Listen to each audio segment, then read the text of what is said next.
So we are going to start at 5:30 as stated in the warrant. You got a 5-minute warning for anybody who's grabbing a donut or using the facilities.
That's a 2-minute warning for you football fans. We're allowed to make football jokes again in New England, thank God.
Ready, Darren? You good?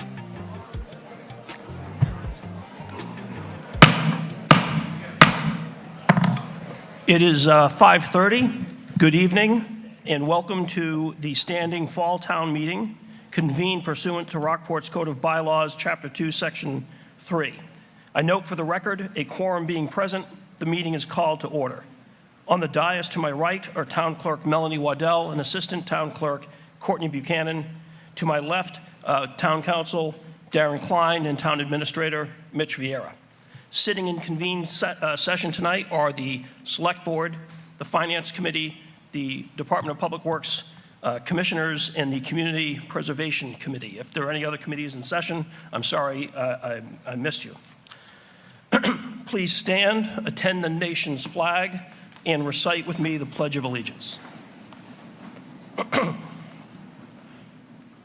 I pledge allegiance to the flag of the United States of America and to the republic for which it stands, one nation, under God, indivisible, with liberty and justice for all. Thank you. You can be seated. The first order of business is the reading of the warrant. The chair will entertain a motion to omit reading the warrant articles verbatim. Seconded. Moved and seconded. The question is whether to omit a verbatim reading of the warrant. This requires a majority vote to pass. All in favor say aye. Aye. Opposed say no. That motion carries. The second order of business is reading the return of service on the warrant. I'll ask the town clerk to read the return of service.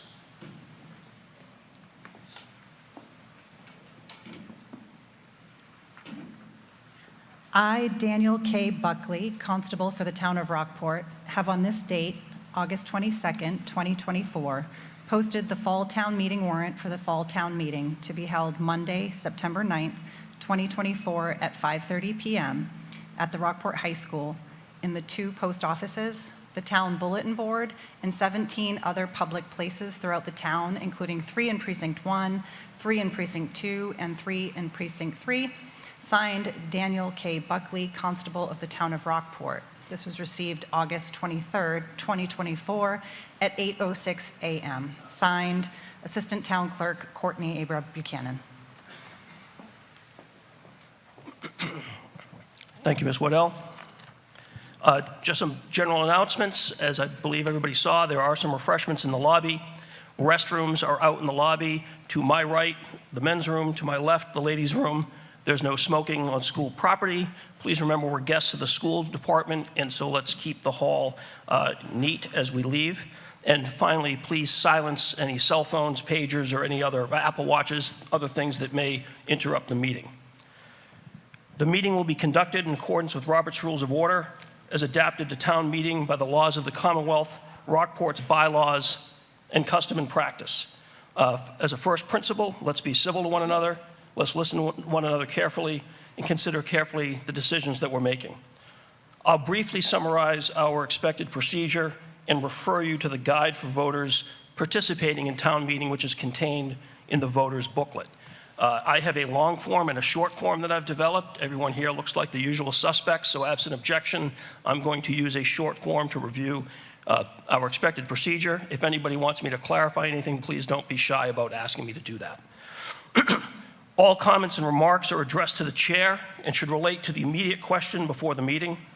The sponsor bringing a motion ordinarily is afforded 10 minutes for remarks, and subsequent speakers are given 5. I'll warn you if you're speaking, if you're approaching your limit, so that you can make your final points. Speakers cannot start back and forth questions and conversations. However, if issues arise which call for clarification, I will certainly try to get focused, specific answers for you to avoid confusion on the issue. Speakers won't usually be recognized more than twice to address a debatable issue, and preference will be given to voters who have not yet addressed the meeting.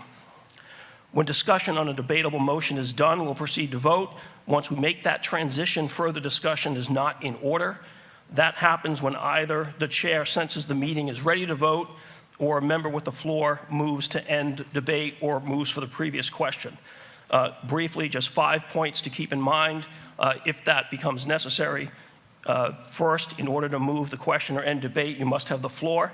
Second, once properly made, it's not a debatable motion itself. We will move immediately to voting. Third, if you make this motion, please, that's all that you should say. Don't argue your view and then move the question. Just stand up, state your name and address, and that you're moving the question. Fourth, such a motion requires a 2/3 vote. And fifth, and finally, with that in mind, I'd ask anyone considering moving the question to think about that prior to making the motion, to think about whether or not there have been legitimate issues raised by your friends and neighbors which have not yet been clarified. I can't and I won't stop you from bringing the motion, but I ask you to remain mindful of this before making it. We have the assistance of Lucy May Welsky tonight with the microphone. If Lucy May can identify herself, if she's here. Well, she can't identify herself if she's not here, but we can thank her when she gets here. All right. For tonight,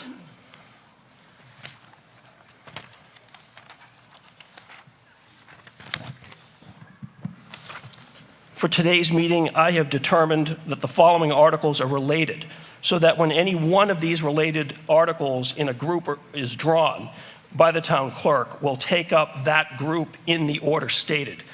This is on page 3 of your voters booklet, and those are Articles A and B, second group C, D, and E, and third group I and J. We will now turn to draw the first article. The town clerk, under our bylaws, has the responsibility to draw the articles to help us put them in order for the meeting. So I'm going to turn to Ms. Waddell now.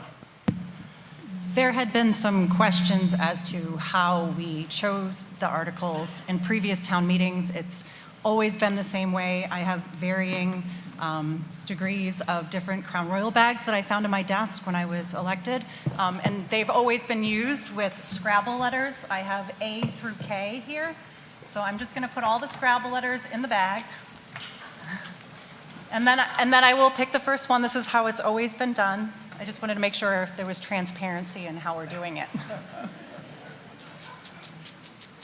Okay. I feel like Pat Sajak. Article E. Article E is the first article drawn, which means we will take up first C, D, and then E, that first grouping. So C, D, and E. And I'll put them all back in and we'll pick one more just so we know what the next grouping is. Okay, sure. Okay. This is, so if you've seen me previously shaking the bag, that's, And that is K, which doesn't have a related article. So C, D, and E to be followed by K, and we'll be back to you with more drawings. Mr. Vieira? Article C, Mr. Moderator, CPC Chair Ruth George moves that the town hear and receive the report of the Community Preservation Committee. Select Board and CPC support this article. Moved and seconded. Ms. George?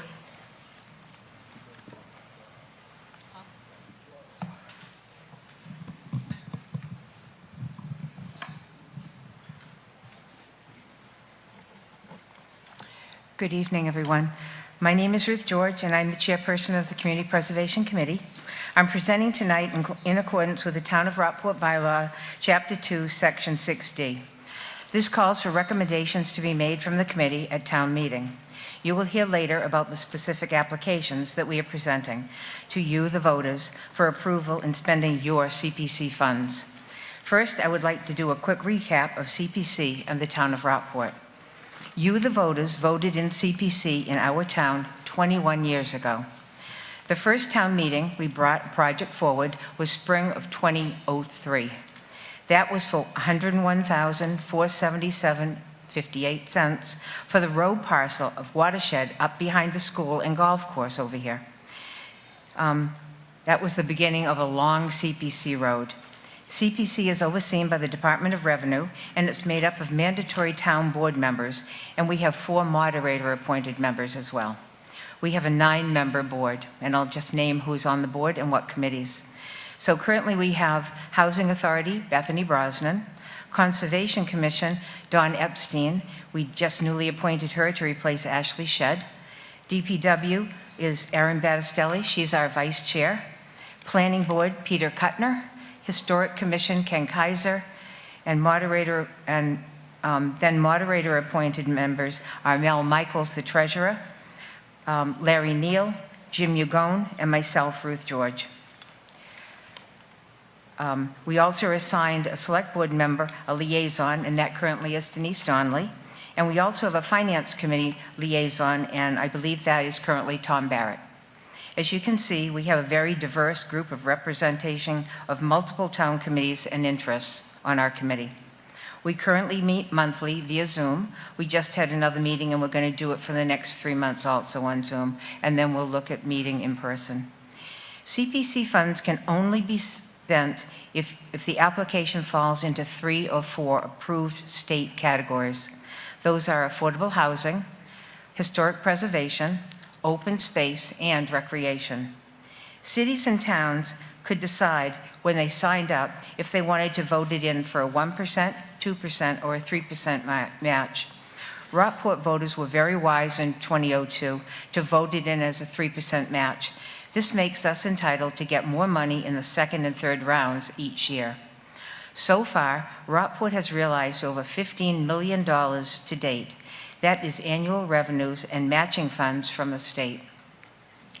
Next, I want to review what we have been doing this current year.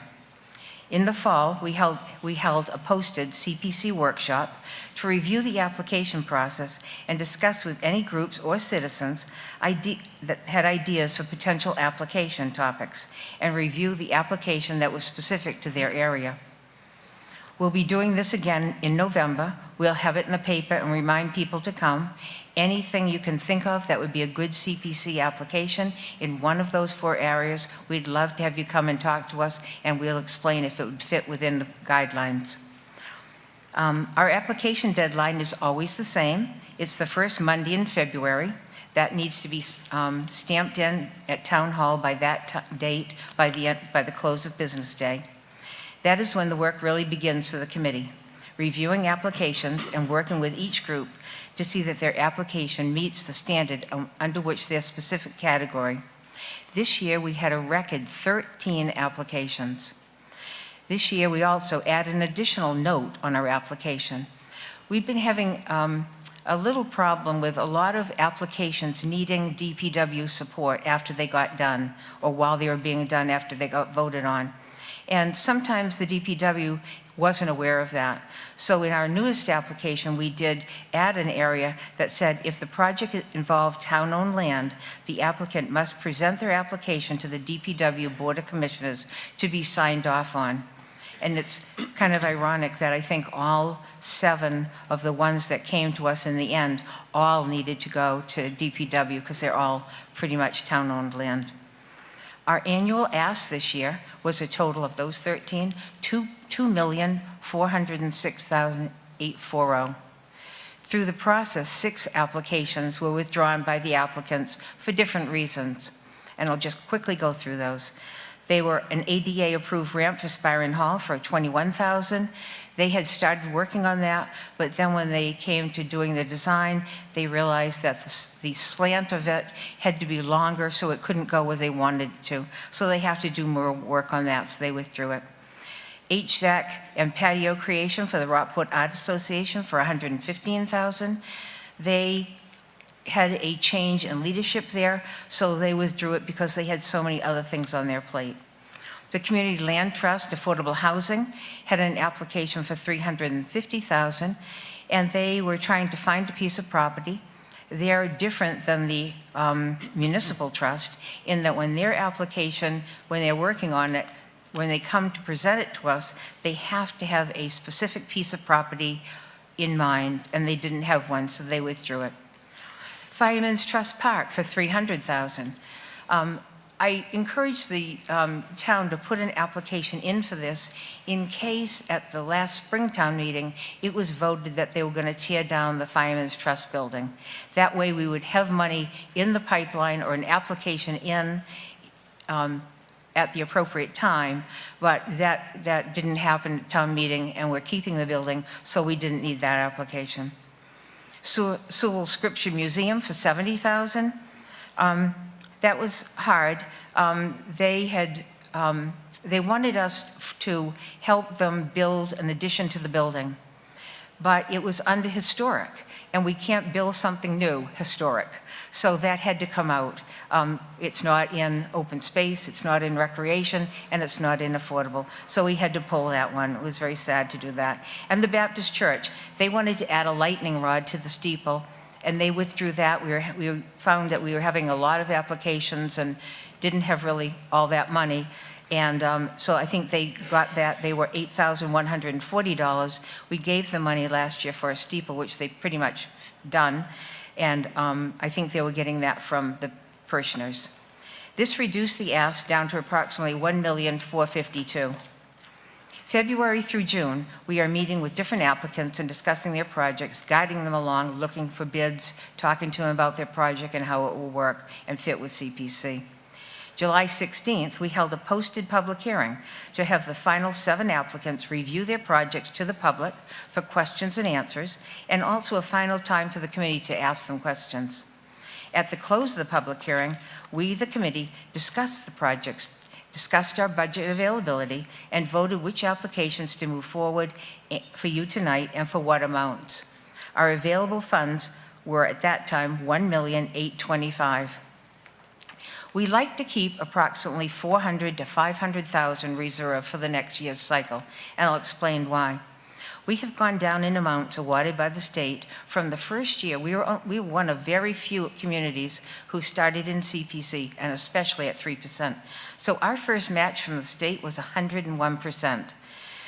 And then our actual match for 2023 was 30.81%.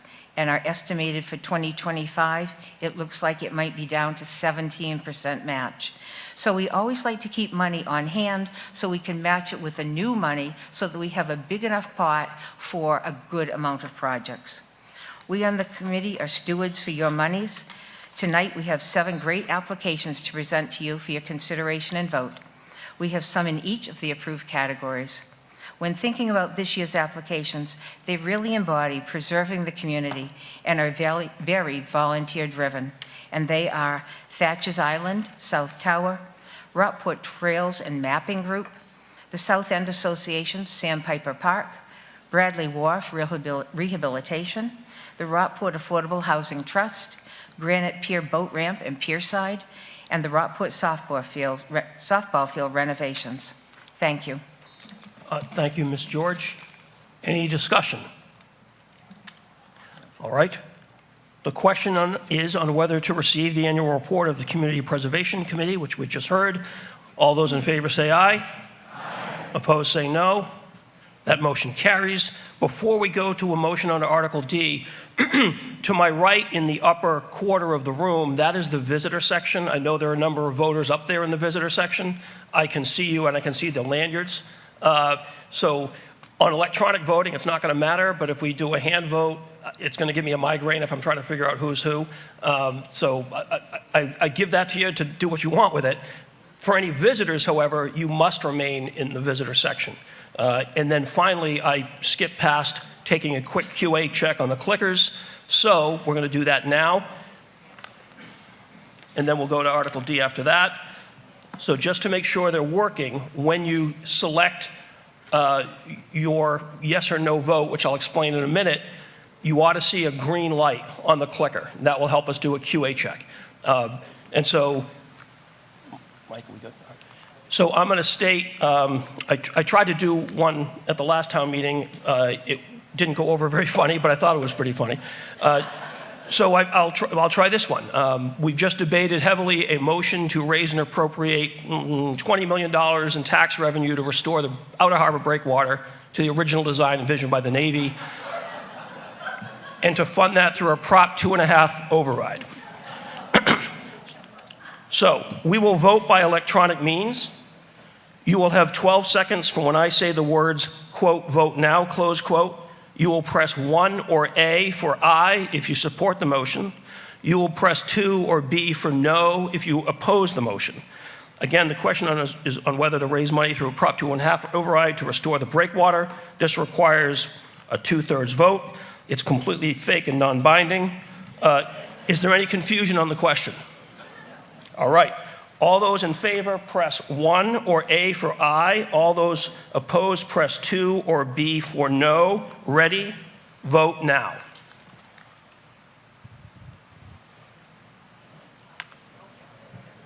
You should see a green light when you press the button.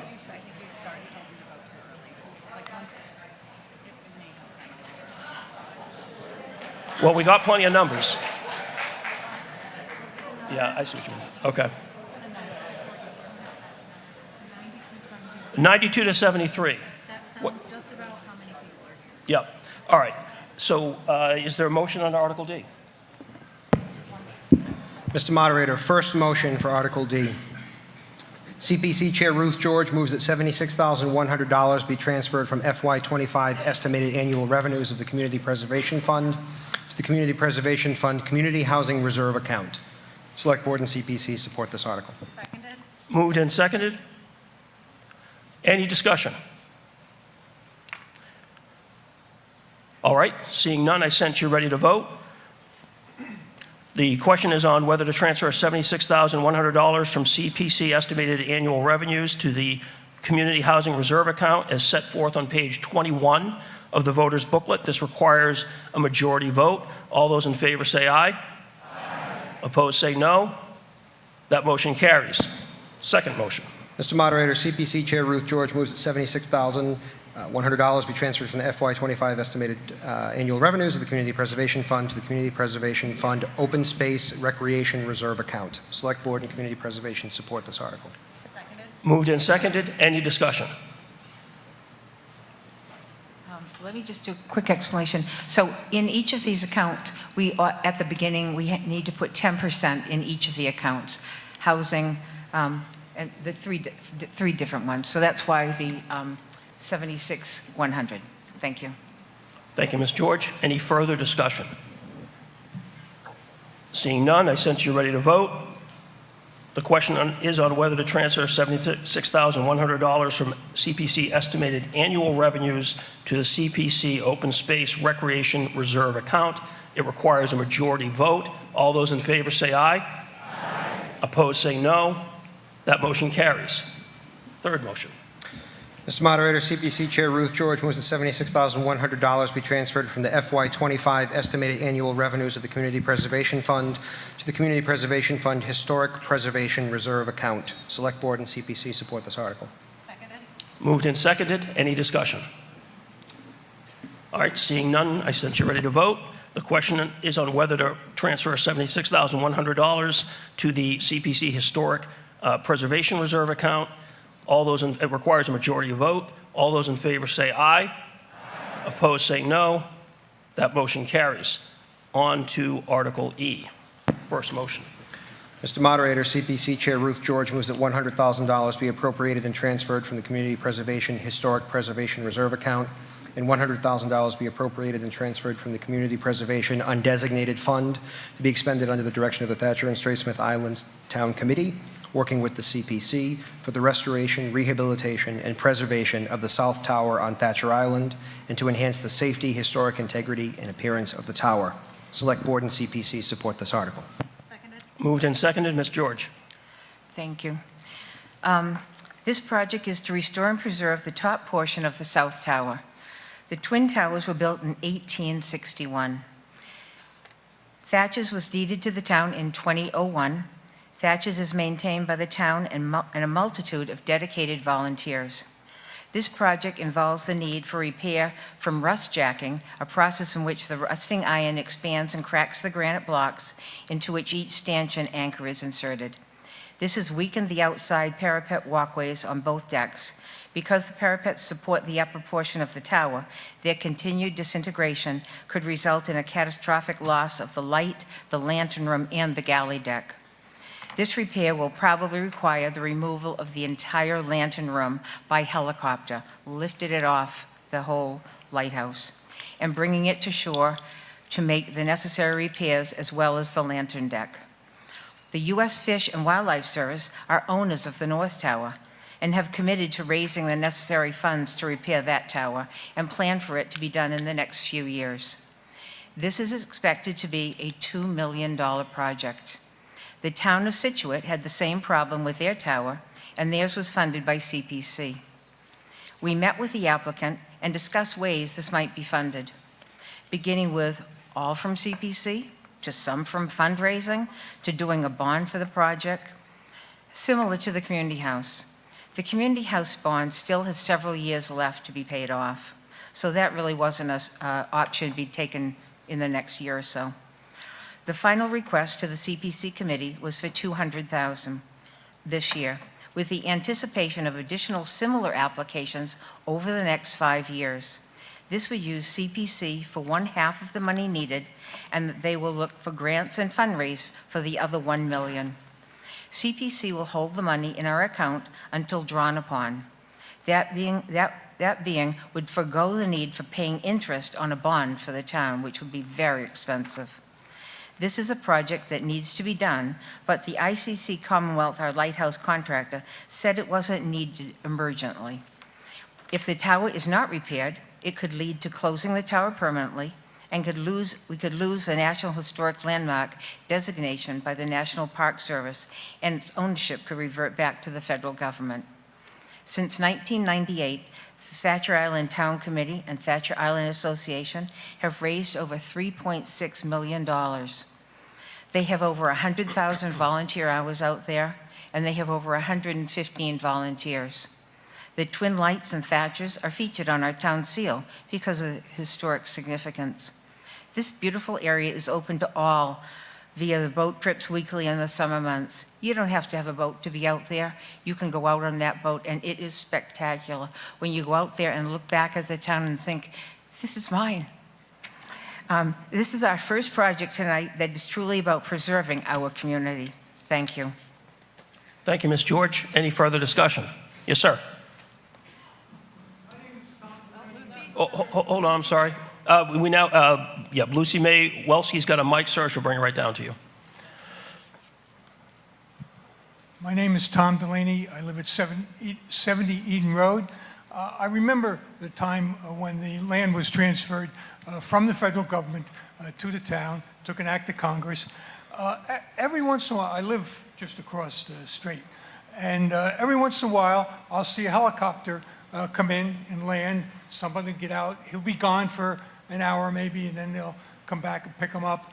I assume he's doing something with the light up there. So my question is, does the Coast Guard contribute anything still to the maintenance of that light, and have they been asked? Thank you, sir. And we'll see if we can get an answer on that. But before I do that, any further discussion? Any other discussion in addition to that? Ms. George? No, maybe. Oh, yes, sir. If you've got some light to shed, please do so. Yep. Yes. That was actually not intentional either. It really wasn't. Yes, William Whiting, president of the Thatcher and Straits Island Association. The Coast Guard has responsibility to maintain the light and only the light. Responsibility for maintaining the tower, all the buildings around it, property of Rockport, and it's our responsibility to maintain all that property, including the tower. Thank you, sir. You're welcome. Any further discussion? All right, I sense you are ready to vote. The question is on whether to appropriate and transfer $100,000 from the Historic Preservation Reserve account and the same amount from the undesignated fund to be expended by the Thatcher and Straits Islands Committee relating to the South Tower on Thatcher Island as outlined on page 22 of the voter's booklet. All those in favor say aye. Aye. All those opposed say no. Motion carries. Second motion. Mr. Moderator, CPC Chair Ruth George moves that $176,000 be appropriated and transferred from the Community Preservation Undesignated Fund and $200,000 from Community Preservation estimated revenues to be expended under the direction of the DPW Commissioners and Director, working with the CPC, to conduct repairs and stabilization work on Bradley Wharf for restoration, rehabilitation, and preservation purposes and to enhance the safety and integrity of said wharf. Select Board and CPC support this article. Moved and seconded. Ms. George? Thank you. This project is in follow-up to last year's CPC award for the option study for Bradley Wharf for $40,000. This is listed under historic preservation. This is being brought by the Department of Public Works. Bradley Wharf, off to the right of Bearskin Neck's main road, is an old cobble-filled wharf composed of large granite stones and has the iconic motive number 1 at the end portion. Areas found needing repairs are chinking repairs to fill voids along the wharf faces, upper stone reconstruction. This would consist of filter fabric and fill and excavation and removal of the top 1 or 2 courses of wall stone and existing fill, subgrade preparation, resetting wall stones with supplemental chinking stones, repointing the joints along the top side of the capstones, and backfilling land side of the wall with filter fabric placed on the back side of the wall stones.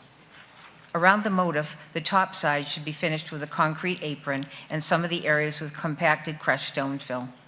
With these repairs completed, the wharf will immediately improve its resilience for current storm damage and have a much better base to build upon, as well look to adapt to the harbor and sea level rise. The wharf is an important parking area and integral part of the commercial fishing in Rockport.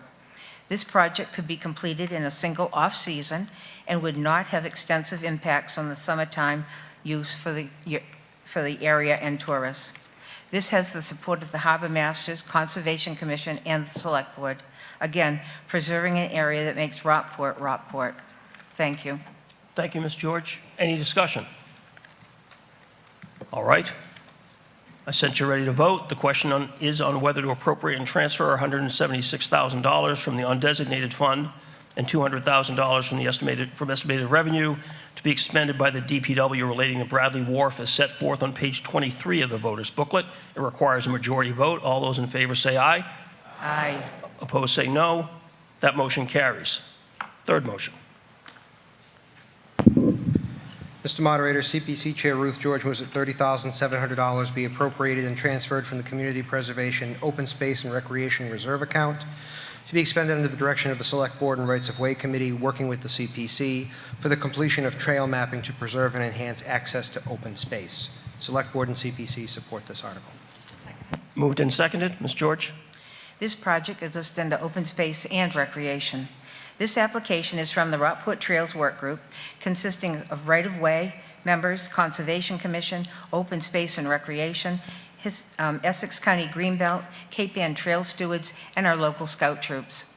Our Rockport trails provide opportunities to get fresh air and exercise, enjoy the natural beauty of our woodlands and ponds, and to experience the splendor of our coastline and learn about our habitat and environment. The objective of this application is to enhance the mapping and marking of the trail systems to promote better understanding of the trail locations, routes, characteristics, and boundaries for the enjoyment and safety of all users. This project will include 6-foot wooden kiosks with large trail maps at the head of a small number of trails, single 4-foot trail head posts with signage and map at a number of others, and consistent trail markings on the main trails. This will be done on town-owned trail property. Rockport has over 25 miles of trails. Our woodlands have significantly changed over the years. Today, many areas that once had been open views are now grown in with tangled brush and vines. At one time, these were open fields with dirt roads, which is no longer the case. This local initiative is very timely in that Beverly and Anderson Gilbert Hospital emergency departments and their trauma services is working on a similar initiative to make trails on the North Shore more easily accessible for timely rescue of injured people. The committee has had extensive assistance from the town's GIS department for initial mapping. Again, this is a volunteer-driven application that is keeping with preserving our trail system. Thank you. Thank you, Ms. George. Any discussion? Seeing none, I sense you're ready to vote. The question is on whether to appropriate and transfer $30,700 from the Open Space and Recreation Reserve account to be expended by the Select Board and Rights of Way Committee relating to trail mapping and open spaces as set forth on page 23 of the voter's booklet. It requires a majority vote. All those in favor say aye. Aye. Opposed say no. No. That motion carries. Fourth motion. Mr. Moderator, CPC Chair Ruth George moves that $140,000 be appropriated and transferred from the Community Preservation Undesignated Account to be expended under the direction of the DPW Commissioners and Director, working with the CPC, for the restoration, rehabilitation, preservation, and repair of the Granite Pier boat ramp, seawalls, and surrounding areas to enhance the safety and integrity of said areas. Select Board and CPC support this article. Moved and seconded. Ms. George? This project is listed under recreation, but could also be included under historic preservation. Granite Pier is the only functional boat ramp in the town of Rockport. It's a historic wharf. Being an oceanside community, we have hundreds of commercial and recreational boats on moorings and in slips, all being launched from trailers at this point. There are also hundreds of boats on trailers that are launched from here each time they're used over the summer months. Over the past few years, the ramp has deteriorated to an alarming degree. The lowest area has developed a drop-off that makes it almost impossible to pull boats off at low tide. The surface of the ramp and the road at the top have developed potholes and soft areas that will only grow worse. There are also a troubling number of small rocks lying about the ramp that have fallen out of the wall, weakening it. This application originally requested for $230,000 and included a few more things, but in discussion with the DPW department, like all other wharf projects, it was thought that the best initial approach was to ask for money that needed to be done now, the repair of the bottom of the ramp, rework the granite walls, and do some initial paving around the ramp, and then this request would include an engineering study for the entire wharf. And that request, so the total request was changed to $130,000. Granite Pier is a volunteer committee that has a pier manager, and this is supported by the harbor masters. And all of the hot top and all of that will be, anything they dig up will be taken away by the company that does the work. Thank you, Ms. George. Any discussion? Yes, Mr. Arsenian. And Toby, Mr. Arsenian, there's a mic behind you. You can pick whichever one you want. It's up to you. Thank you. Toby Arsenian, 95 Granite Street.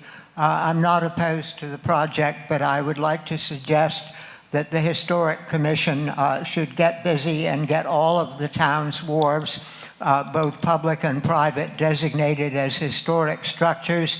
As the water rises, there will be pressure to raise the wharfs. Already such proposals are underway for the Tool Company property at Pigeon Cove, and when such things happen, they will probably be done in the cheapest, nastiest way possible, using cement, not granite blocks. And if they are all designated as historic structures, that could not happen. So would the Historic District Commission comment on the possibility of designating all of the town's granite wharfs as historic structures? Thank you, Mr. Arsenian. Yes, Ms. McCarthy. Barb McCarthy, 105 Granite Street. Just a point of clarification. I think you said $130,000, Ruth, and this says 140. I'm sorry, 140. I made a mistake. 130? 140. 140. Thank you. 140. Thank you.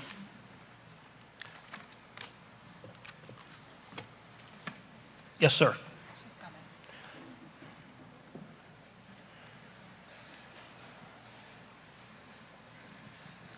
Ken Kaiser, 20 Jewett Street. I'm the chair of the Historical Commission, and I think Mr. Arsenian's request is a very worthy one. We will certainly look into it. Thank you, sir. Any further discussion? Yes, ma'am. Ms. Lesh.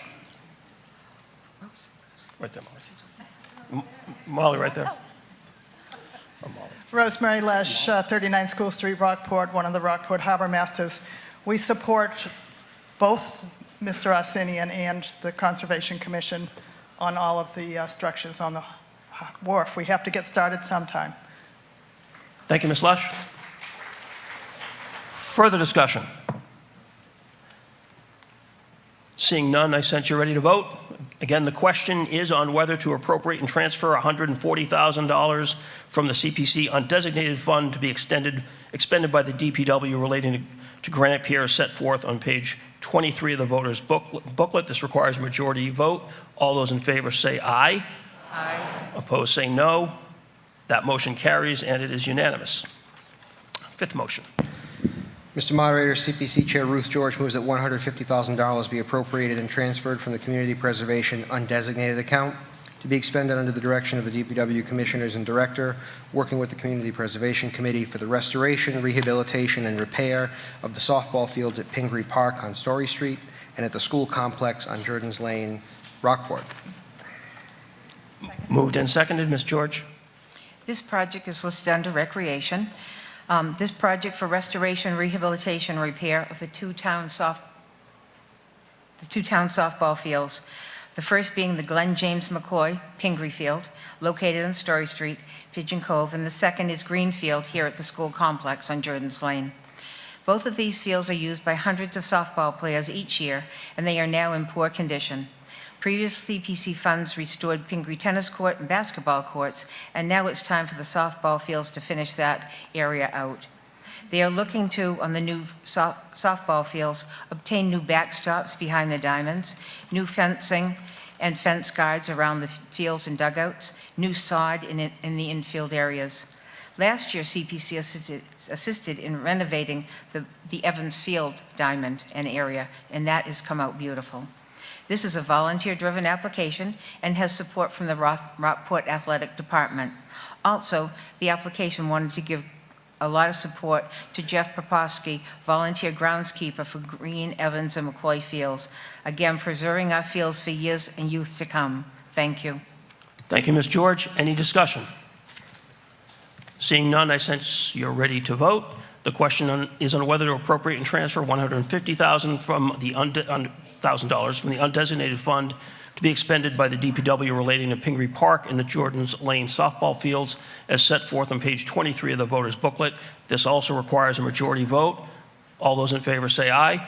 Aye. Opposed say no. That motion carries. Sixth motion. Mr. Moderator, CPC Chair Ruth George moves that $36,000 be appropriated and transferred from the Community Preservation Open Space and Recreation Reserve Account and be expended under the direction of the DPW Commissioners and Director, working with the CPC, for the restoration, rehabilitation, preservation, and improvement of a portion of the Sandpiper Park on South Street, Rockport. Select Board and CPC support this article. Moved and seconded. Ms. George? This project is also listed under Recreation, but could also be open space. This is an application by the South End Association with oversight by the Conservation Commission and their director, who are stewards of this parcel of property. They are looking to restore and rehab the property and do improvements of a portion of Sandpiper Park on South Street, which is adjacent to Cape Hedge Beach. This property was deeded to the town of Rockport, acting through the Conservation Commission for the public use for open space, conservation, and recreation. This was given to the town through the generosity of Dorothy Wrightson in December 2013. Assessed value at that time was $900,000. She gave it to the town to have a beautiful open space area. This parcel was an earlier CPC application, as I remember right in this auditorium, that was passed in 2016 for $15,000. $15,000 for making the site safe for pedestrian, passive and active recreation and fishing as it was currently enjoyed. No structures were planned on the site except for benches.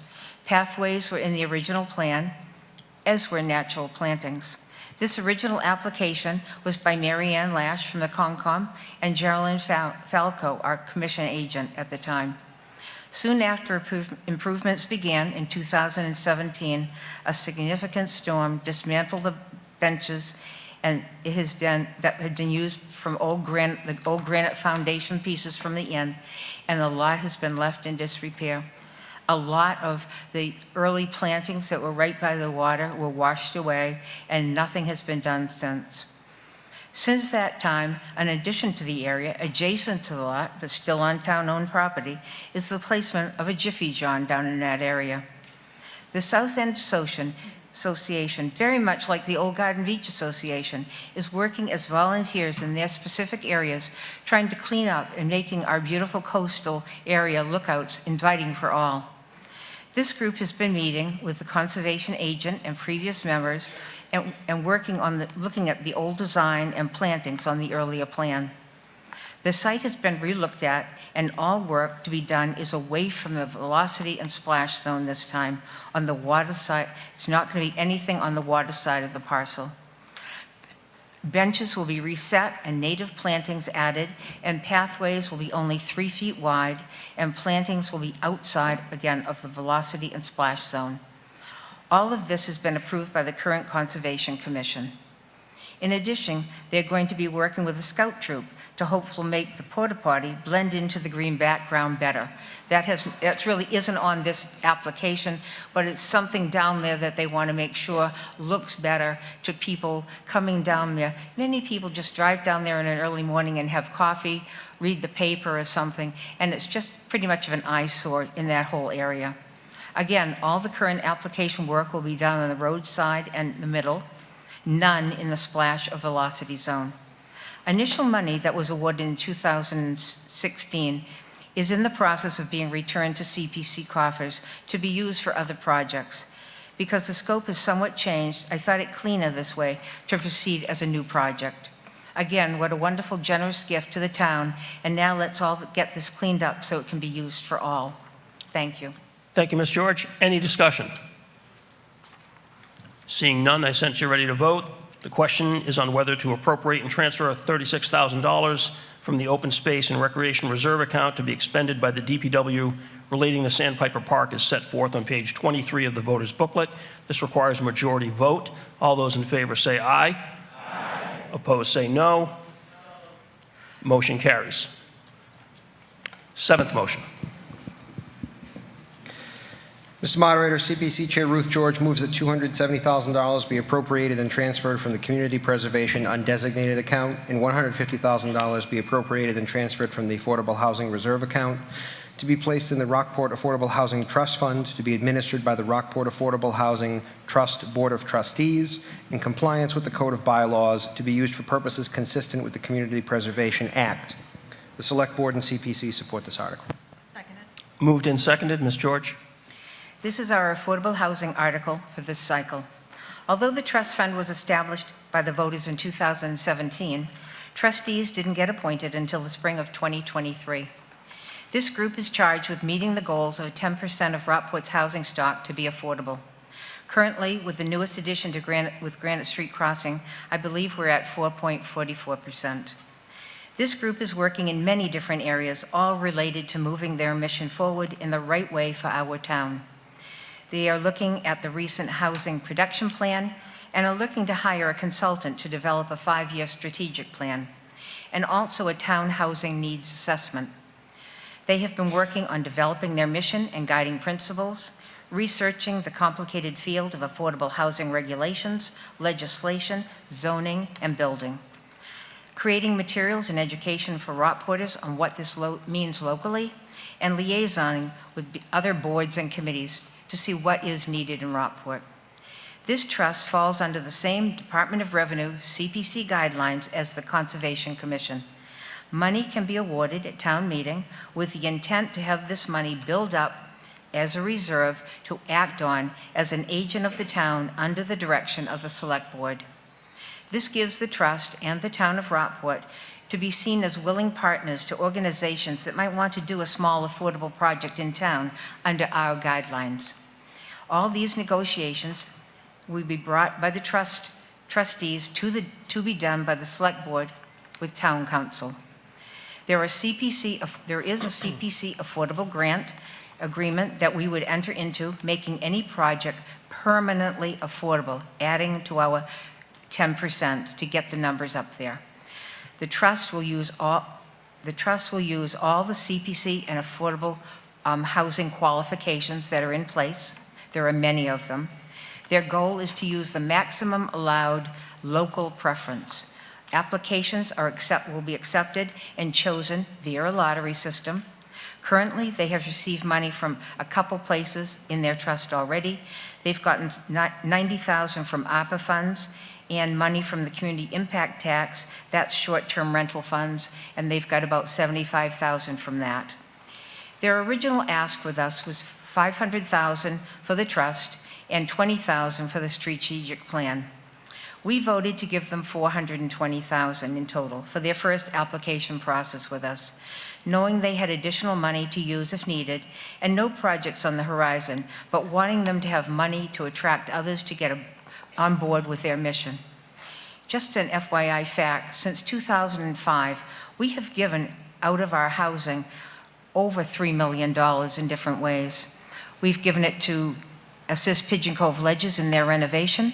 We've done the renovation at the Rockport High School apartments. We've given it for Granite Street Crossing, Kitefield Road, Action, and rental and mortgage assistance, just to name a few. So we've done something for a lot of years in housing.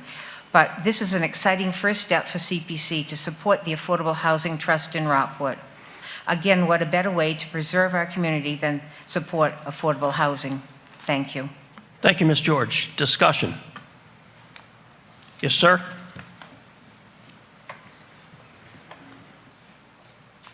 Right behind you, Toby. You can use this too, either one. Toby Arsenian, 95 Granite Street.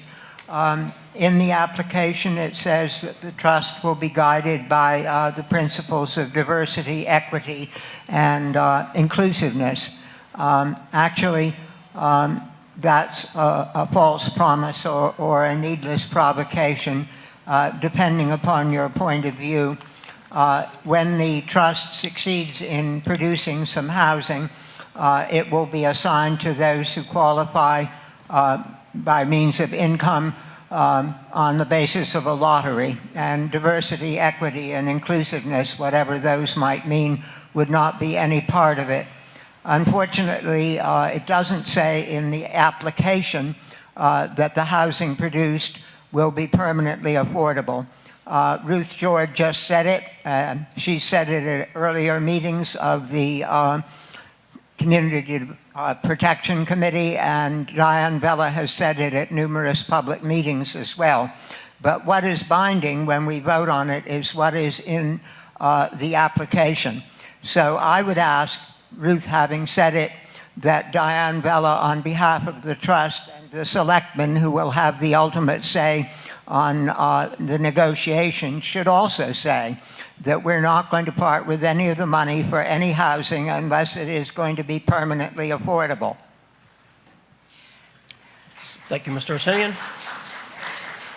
Yeah. Go ahead, So there is grant agreements, and the good thing about this, even though we got a slow start on this for Rockport, there are many grant agreements out there, and we can designate in the grant agreement that it is in perpetuity. It is going to be on these rolls forever. It will always be affordable, and it will never change. We can put that in the grant agreement. So that's what we'll have done. I'm sure the trust wants that, and I've heard the selectmen want that, so it will be done. It will be permanently affordable. Thank you, Ms. George. Mr. Shaw, we've got you can either one. We've got a runner coming down to you, Mr. Shaw. Thank you, Lucy. Hi, Jason Shaw. I'm 9 Athena Way. I'm the chairman of the Rockport Planning Board, and we've been working actually quite hard the last few months on our own change to the affordable housing bylaw that's in the town's bylaws, which you probably know about.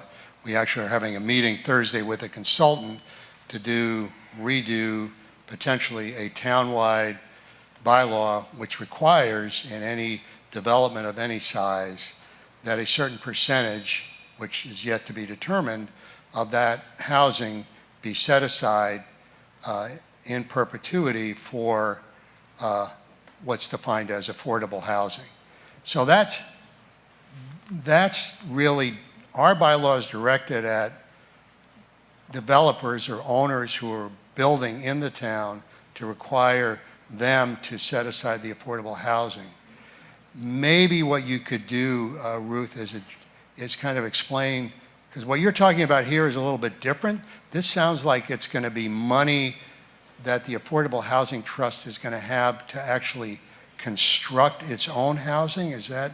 Well, okay, I don't want to start to have a conversation. No, I'm asked for a clarification. That's fine. Ask for clarification, and I'll see if there's some more, and then we'll come back to Ms. George. Thank you, Okay, Mr. thank Shaw. Any further discussion? Yes, sir. Mr. Lilia.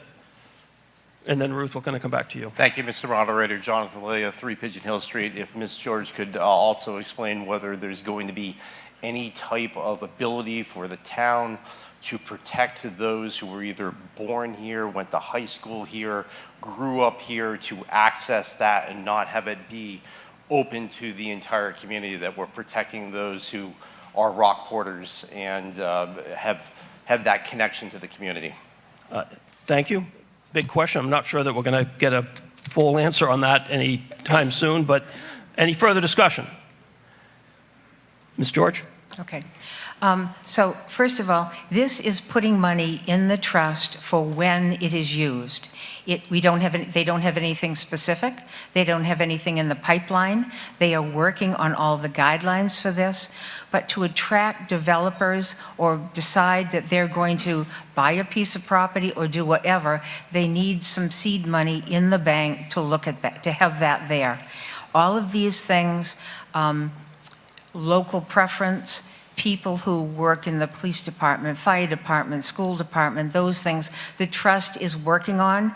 And I encourage anyone to go to their meetings. It's very informative, and you can express your concerns of what all people want. They're going to be doing this housing survey to get all this information to work on to develop this trust. This is a trust that will be for Rockport and our affordable housing. So it will meet the needs of Rockporters. Any further discussion? All right. I sense you're ready to vote. Again, the question is on whether to appropriate and transfer $270,000 from the undesignated fund and $150,000 from the Affordable Housing Reserve account to the Affordable Housing Trust Fund to be expended by the Affordable Housing Trust as set forth on page 23 of the voter's booklet. This requires a majority vote to pass. All those in favor say aye. Aye. Opposed say no. That motion carries. And Ms. George, you just pitched a no-hitter. Thank you, everyone.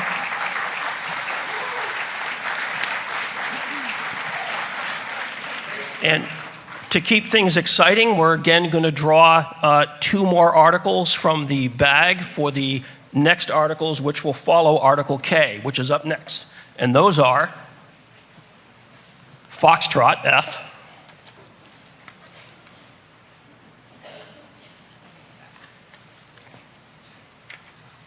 and Juliet, J. F and J. So next up is K.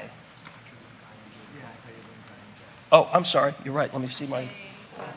Right. So which one was first? K. Right. And then which was the next one? F. And then J. And then J. So it's K, F, and then I and J. So the order will be K, F, followed by I and J. Mr. Vieira. Mr. Moderator, Select Board Member Don Southard moves that the town approve Article K as printed in the September 9th, 2024 town meeting warrant. The Select Board and the Finance Committee support this article. Moved and seconded. Any discussion?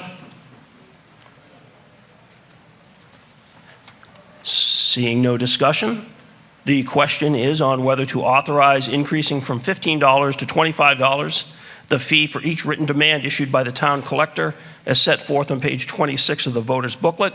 This calls for a majority vote to pass. All those in favor say aye. Aye. Opposed say no. That motion carries.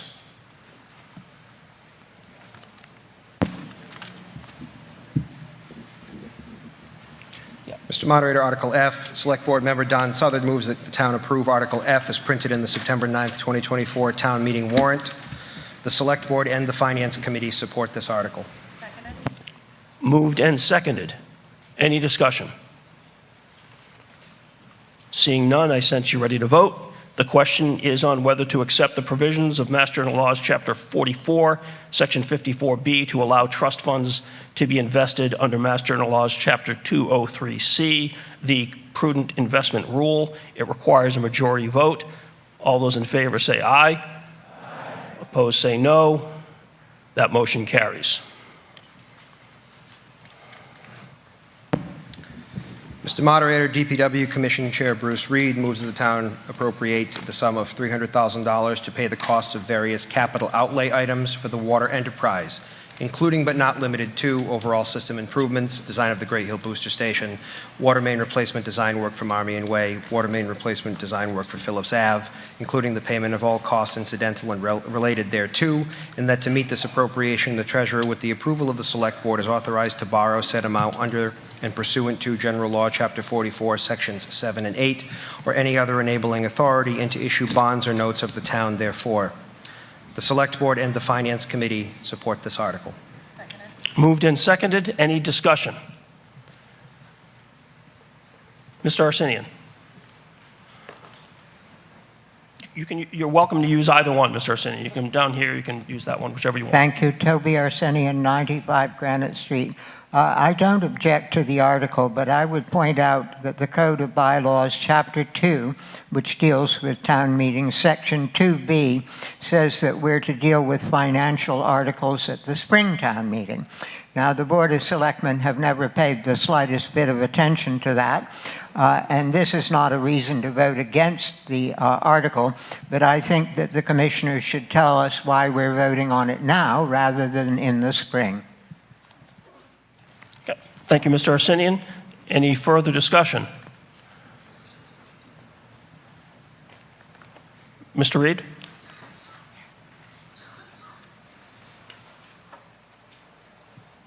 I'm not going to speak to Toby's comments because I don't know the answers.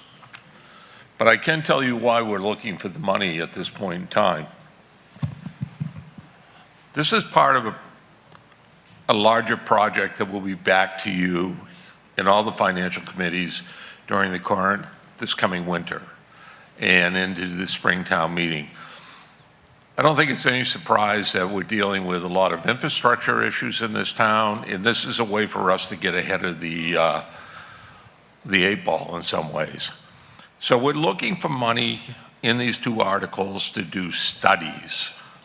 We want to be ready to proceed next spring if the town agrees to the money that we need for these projects, to be able to get the projects out in bid early next summer so that we can take advantage of some of the building or construction season next year. And if we wait and do it all next spring, we're adding another year to the cycle. And some of these projects they're needed. One is we want to put a water pump to help the pressure at the top of Gray Hill. That area used to have a water tower that was removed sometime in the 90s, and there's been water issues up on that hill ever since. And the way we can correct it is by putting in a pump system to create more pressure in the area.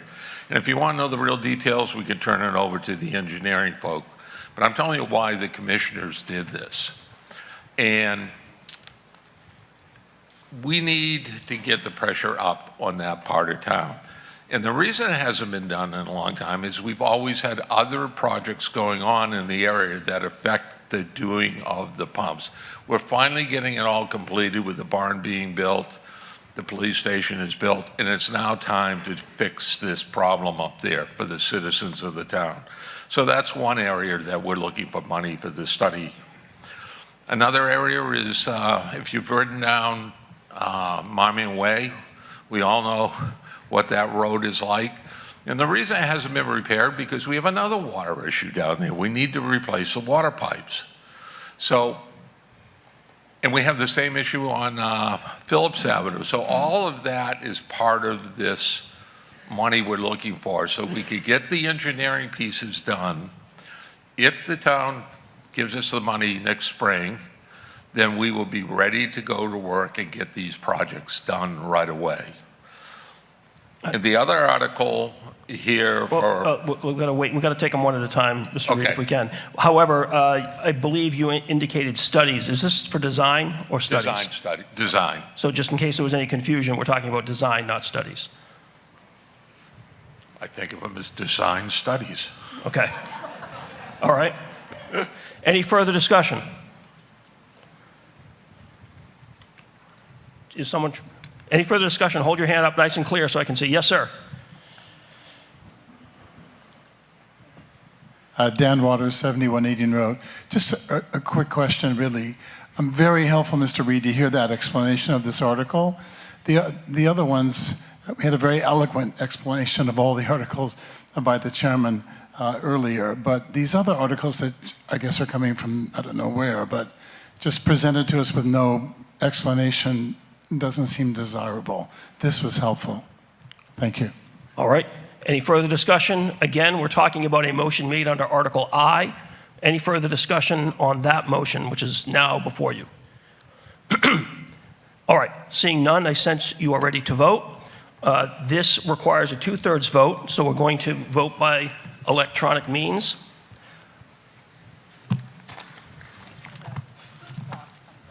Yeah, no, I know. I figured that out.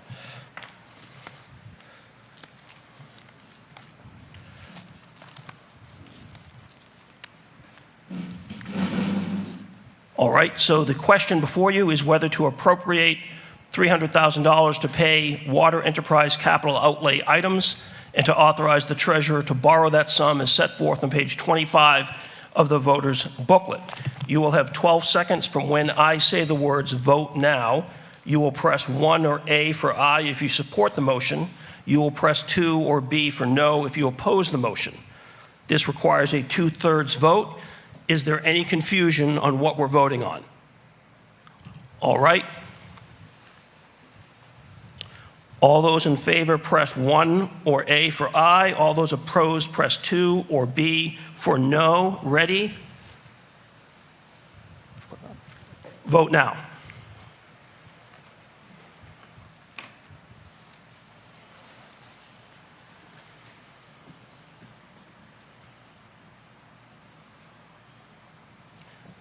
And that motion carries 92% to 8%, and the numerical 153 to 14. So we are on to the next motion. Mr. Moderator, Article J, DPW Commission Chair Bruce Reed moves that the town appropriate the sum of $100,000 to pay costs of various capital outlay items for the sewer enterprise, including but not limited to overall system improvements and pump station improvements for the sewer enterprise, and for the payment of all costs incidental and related thereto, and that to meet this appropriation, the treasurer, with the approval of the select board, is authorized to borrow said amount under and pursuant to General Law, Chapter 44, Sections 7 and 8, or any other enabling authority, and to issue bonds or notes of the town therefore. The Select Board and Finance Committee support this article. Moved and seconded. Any discussion? Mr. Reed? Okay, what we're looking for in this, for this $100,000 is, again, we have an aging infrastructure. And what we need to do is make pump station improvements. And this $100,000 will give us the ability to make some of those improvements, whether it be switching. A lot of our switching is down underground, and we need to get it up above ground. So there's a lot that needs to go on, but this $100,000 is to improve our pump stations across town. And one thing you may be amazed at, how many do we have? The town of Rockport has 11 different pump stations, so there's a lot of work here to be done. Any further discussion? Yes, sir.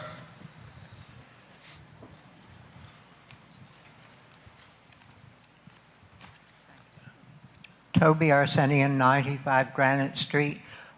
It was at the Fall Town Meeting in 2017 that we voted for a petition article brought by Eric Hutchins calling for a sewer needs assessment to be performed jointly by the DPW Commissioners, the Board of Selectmen, and the Planning Board. And here we are 7 years later, and there is no such study. The DPW has, got various studies going, and periodically people attempt to move this forward. Tom Mikas made efforts, and it has not gone forward, and really we're owed the study, and here we are, cart before the horse. I say that, but that's not a reason to vote against the appropriation. I'll be voting for it. But we are owed the study, and I think the commissioners, the selectmen, and the planning board should get up and tell us when we're going to have it. This is the appropriate way, if not the right timing, to get the money for the town's projects. They've all been reviewed, I am told, by the town administrator, by the Capital Improvement Planning Committee, and approved. If the time is off, at least the process is right. And that process leads to articles usually being presented at the spring town meeting, now here at the fall town meeting. And it works. But you should know that the DPW commissioners, having upped the rates for both water and sewer, at the suggestion of their consultants, a group called Raftelis Associates, are advised by them, what's called best practices, beware of best practices, to reserve some of the money from the water and sewer fees that we all pay, the rates, perhaps 10%, although 10% is not graven in stone anywhere. It might be a lesser or a greater sum, and use that money for capital projects. And I was told by the town administrator that all of this, was in the works, might or might not happen, wait and see. And I'm sure he's cursing me as I speak. But this is something we do not wish to see. The present system for paying for capital projects, what we're doing right now, works just fine. And that is the review of all of the projects by the Capital Improvement Planning Committee, which ranks them on the basis of their necessity, public safety, or legal requirements, and the town's ability to pay, and brings them to the spring town meeting. So if something else is being hatched, you wish to guard against it. Thank you. Thank you, Mr. Arsenian. Any further discussion before we go back to Mr. Reed so he can hit all balls at the same time? Mr. Reed? I don't think we're trying to hatch anything. The process is going to be the same. The difference is going to be we're going to have some money to do some things with along the way. Just an interesting note here. In 2007, you paid $6.70 for 10,000 gallons of water. In 2024, you paid $16.32 for that same 10,000 gallons of water. The DPW commissioners know this is we just can't live like that. We need to work on ways to make water less expensive for all of us. And we hired this consulting firm because they're the #1 in the country at doing this type of work. So we've adopted a system that's very similar to many towns across the United States. And the goal is two things, really. One is we need to conserve water because we're using more water yearly and our population isn't going up. So we're hoping that some of the rate structure that we put in place will help us with conservation. And secondly, we feel that the people that use the largest amounts of water should be paying more than those that do not pay or use large amounts of water. We also created a piece so that we would be putting money into a fund so that we have money for some of these infrastructure projects as we go forward. This is no different than our own way we plan our own houses. We're trying to get ahead of some of these issues. We won't be ahead of all of them, but we sure can get in front of a lot of them, and that's what we're trying to do. We also had a study last year where we looked at Why are we losing water? And you know what? We didn't get an answer on that because they couldn't find the water that we're losing. So we're dealing with an old structure with small leaks in it and trying to figure out where are these leaks. And we'll probably be back looking for better equipment for looking for some of this water. So, you know, we're certainly undertaking the work to try and make this a better system. And lastly, through the years, the town of Rockport has chosen to put Band-Aids on big problems. And it's catching up to us. You know, we can't do it anymore. And there's a lot that goes on. You know, we know what we need. And we go to the selectmen, we go to the finance committee. They know what the town needs. So they're trying to make judgment calls on where the money needs to go. So we're all in this together, and we're just working through these problems and trying to make it better. Thank you, Mr. Reed. Any further discussion? All right, seeing none, I sense you're ready to vote. We're going to use the clickers to vote electronically. The question is on whether to appropriate $100,000 to pay sewer enterprise capital outlay items and to authorize the treasurer to borrow that sum as set forth on page 23 of the voter's booklet. You'll have 12 seconds from when I say the words vote now. You will press 1 or A for aye if you support the motion. You will press 2 or B for no if you oppose the motion. This requires a 2/3 vote. Is there any confusion on what you're voting on? All right. All those in favor, press 1 or A for aye. All those opposed, press 2 or B for no. Ready? Vote now.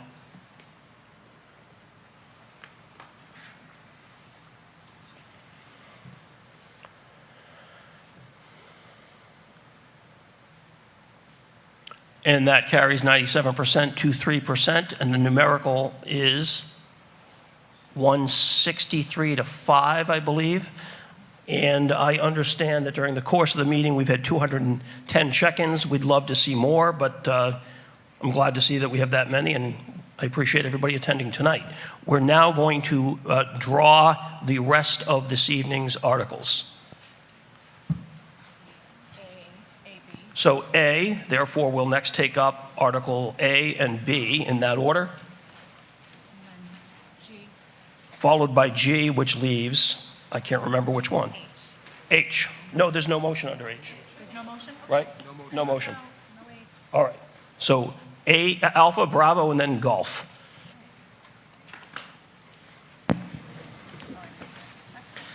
Mr. Moderator, Article A, Select Board Chair Ross Brackett moves that the town appropriate and transfer the sum set forth in the September 9th, 2024 Fall Town Meeting Voters Booklet for Article A on page 19, all for the purpose of paying unpaid bills and adjustments from the prior fiscal year. The Select Board and the Finance Committee support this article. Seconded. Moved and seconded. Any discussion? Seeing none, I sense you're ready to vote. The question is on whether to appropriate and transfer the sums as set forth on page 19 of the voter's booklet to pay unpaid bills and adjustments from prior fiscal years. This requires a 9/10 vote. All those in favor say aye. Aye. Opposed say no. That motion carries and it is unanimous. Mr. Vieira. Mr. Moderator, Article B, Finance Committee Chair Dwight Valentine moves that the town amend the votes taken under Articles 5, 5A, 5B, 5C, 6, 6A, and/or 6B of the April 6, 2024 Annual Town Meeting by transferring the sums set forth in the September 9th, 2024 Fall Town Meeting Voters Booklet for Article B motion on page 20 and in the amounts and for the purposes specified therein. The Select Board and the Finance Committee support this article. Moved and seconded. Any discussion? Seeing no discussion, I sense you're ready to vote. The question on the floor is whether to amend the votes taken at the April 6, 2024 Annual Town Meeting under the cited articles by transferring the specified sums as set forth on page 20 of the voter's booklet. This requires a majority vote. All those in favor say aye. Aye. Opposed say no. That motion carries and it is unanimous. On to golf. Article G. Not really, but... Mr. Moderator, Select Board Member Don Southard moves that the town authorize a municipal charges lien on real property located within the town for certain town charges namely any charge or fee payable to the town pursuant to a land lease agreement of town-owned real property. The Select Board and the Finance Committee support this article. Moved and seconded. Any discussion? All right. The question is whether to authorize municipal charges lien on real property for certain town charges, namely any charge for a fee payable to the town pursuant to a land lease agreement of town-owned property. This requires a majority vote. All those in favor say aye. Aye. Opposed say no. That motion carries, and it is unanimous. I'd like to thank everybody for a nice, boring meeting this evening. The chair will entertain a motion to dissolve. Moved and seconded. All those in favor say aye. Aye. Opposed say no. Meeting's dissolved.